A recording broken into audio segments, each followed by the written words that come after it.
अस्सलाम व्यूअर, मैं हूं आपका जर्रा रिजवी।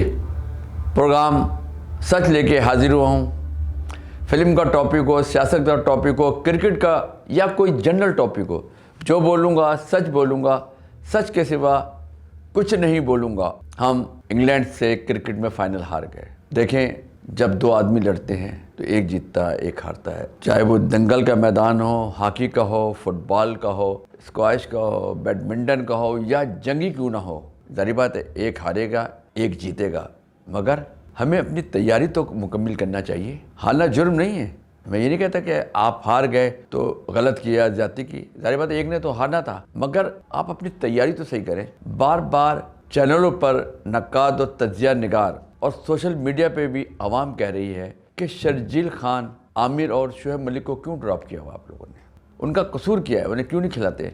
जबकि रमीज़ राजा साहब आपको भी, मोहम्मद वसीम साहब आपको भी और बाबर आजम साहब आपको भी अंदाज़ा है कि ये तीनों प्लेयर बहुत बड़े हैं। आमिर जब बॉलिंग कराएगा तो पता है आपको बहुत फ़ायदा होगा। आप इसमें से अपने 4 में से एक ड्रॉप करते, जारी बात है वो बड़ा प्लेयर है। ऐसे शर्जील खान अगर रिजवान के साथ ओपनिंग करे तो आपका पावर प्ले के अंदर कितना स्कोर हो जाए इसका तसव्वुर करें। फिर ये दोनों से कोई आउट हो तो आपका हारिस आपके पास आ गया है, या फ़खर जमान है, शान मसूद है, बाबर आजम है। बाबर आजम को चाहिए। देखें, विराट कोहली भी एक टाइम आया जब डाउनफॉल आया और वो नाकाम हो गया था बैटिंग में, तो उसने कप्तानी भी छोड़ दी और अपना नंबर भी चेंज कर लिया। और आज वो मैच हुए हैं 2020 को, उसमें विराट कोहली सबसे ज़्यादा मेरा ख्याल है उसने अपनी टीम को, इंडिया को बचाया कई जगह, और उसी वजह से वो टीम जीती है, वरना मेरा ख्याल है सारे मैच वो हार जाती है।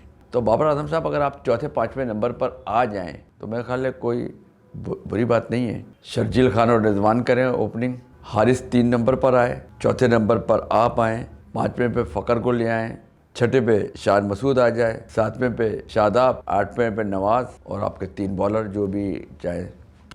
तो बहरहाल आपको अपनी पॉलिसी चेंज करनी होगी, फेवरिज्म को ख़त्म करना होगा। जब आप फाइनल खेल रहे थे आपका जल्दी आउट हो जाना, फिर रिजवान बहुत जल्दी आउट हो गए। वह क्रीज पे तो खड़े हो आप, एक तो आप टुक टुक करते हैं, तेज़ खेल नहीं सकते, पावर प्ले का फ़ायदा नहीं उठाते, और आप पावर प्ले में तेज़ खेलने वाले बैट्समैन को लेके भी नहीं आ रहे हैं आप, जो आप ज़्यादती कर रहे हैं। अगर आप दोनों के साथ, अगर रिजवान के साथ हारिस आया होता या फ़खर जमान कोई तेज़ प्लेयर आता तो जारी बात है उसका फ़र्क तो पड़ता। फिर बदकिस्मती ये हुई कि रिजवान साहब भी जल्दी आउट हो गए, हारिस भी जल्दी आउट हो गया, इफ्तिखार भी नहीं। जबकि हारिस को और इफ्तिखार को कम से कम अपनी तरफ से 15-15 रन भी ये दोनों बना लेते तो आप 160 से ऊपर चले जाते।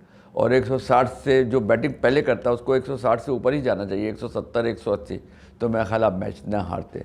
क्योंकि हमारे बॉलरों ने बहुत मेहनत की और हमारी हार का टर्निंग पॉइंट वो है जब बेचारा शाहीन आफरीदी के पाँव में प्रॉब्लम आई। जारी बात है उसको ज़ाया तो नहीं कर सकते, पाकिस्तान का वो बहुत बड़ा प्लेयर है, तो कोई बात नहीं, उसके कुर्बानी पर अगर हम एक ट्रॉफ़ी कुर्बान कर दें तो कोई बात नहीं। क्या ख्याल है आपका?